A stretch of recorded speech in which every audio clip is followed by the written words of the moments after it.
Sejam muito bem-vindos de volta ao nosso podcast Mente em Foco.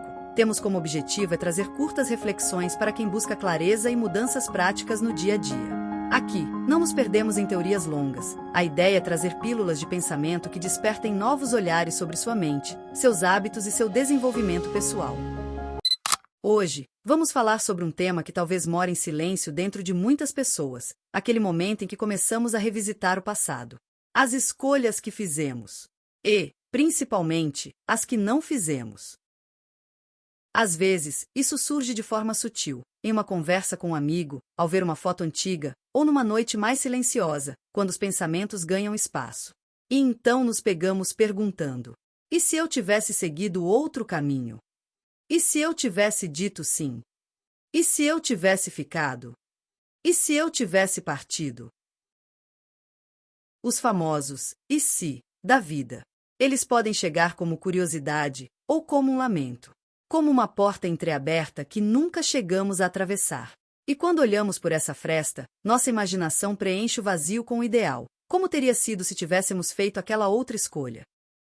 O curioso é que raramente imaginamos o outro caminho com seus obstáculos, dores e incertezas. Nossa mente pinta um quadro perfeito. Aquela carreira recusada se transforma em sucesso absoluto. A relação interrompida vira um amor estável e maduro. A mudança que não aconteceu se torna sinônimo de liberdade. Mas será que teria sido mesmo assim? A idealização do passado muitas vezes vem acompanhada de comparação com os outros. Vemos pessoas próximas realizando algo que deixamos de fazer, e isso pode intensificar uma sensação de perda. É como se a vida tivesse seguido sem a gente em uma direção que parecia promissora. Mas cada trajetória tem seus bastidores. E, muitas vezes, aquilo que admiramos nos outros também foi construído com dúvidas, renúncias e medos, exatamente como os nossos. Muitas dessas decisões que hoje nos parecem falhas foram tomadas com base no que sabíamos e sentíamos na época. E isso importa, porque a pessoa que éramos tinha um repertório emocional específico. Tinha medos que talvez hoje já não façam mais tanto sentido, mas que naquele momento eram legítimos. É aqui que entra algo fundamental, o acolhimento da nossa história. Não se trata de apagar o arrependimento, mas de compreendê-lo. O arrependimento pode ser uma bússola. Ele aponta para algo que valorizamos, para desejos que talvez estejam apenas adormecidos, não mortos.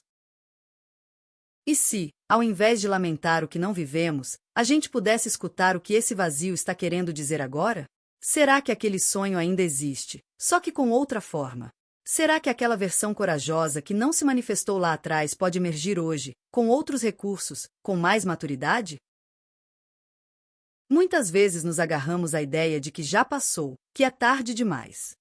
Mas a verdade é que enquanto estamos vivos, ainda estamos escrevendo nosso livro.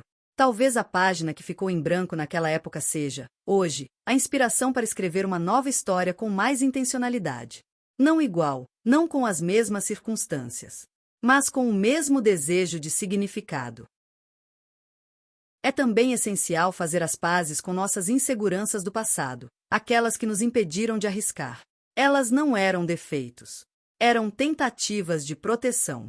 E se hoje conseguimos olhar para elas com compaixão, é sinal de que já crescemos. De que algo em nós amadureceu o suficiente para ver o que antes não era visível.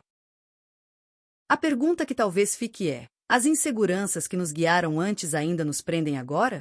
Talvez aquele projeto recusado aos 25 esteja nos chamando aos 40. Talvez aquela viagem, aquele curso, aquela mudança ainda faça sentido, mas sob uma nova perspectiva, mais realista, mais possível. E nesse caminho, precisamos cultivar algo que nem sempre aprendemos desde cedo: gentileza consigo mesmo. A vida já traz exigências demais. Que pelo menos dentro de nós, haja um espaço seguro onde possamos ser falíveis, contraditórios, humanos. Por fim, algo que considero essencial: o corpo. Sim, o corpo. Enquanto a mente revive, projeta, se inquieta, o corpo está aqui, agora. Ele carrega pistas silenciosas sobre como estamos de verdade. Uma tensão no maxilar, uma respiração curta, um cansaço que não é físico, tudo isso fala. Ouvir o corpo é uma forma de voltar para casa. Então, mesmo que a lembrança de certas escolhas não feitas traga um certo luto pela vida que não tivemos, Ainda temos a chance de escolher agora. De viver aquilo que faz sentido hoje. De escrever novos capítulos. De honrar o que ficou para trás, sem ficar presos a ele. Espero que essa conversa tenha sido um convite à reflexão. Que você possa olhar com mais suavidade para sua trajetória e se lembrar: nunca mais seremos tão jovens quanto somos hoje. E esse simples fato já é um bom motivo para recomeçar. Obrigada por me acompanhar até aqui. Nos encontramos no próximo episódio. Até lá!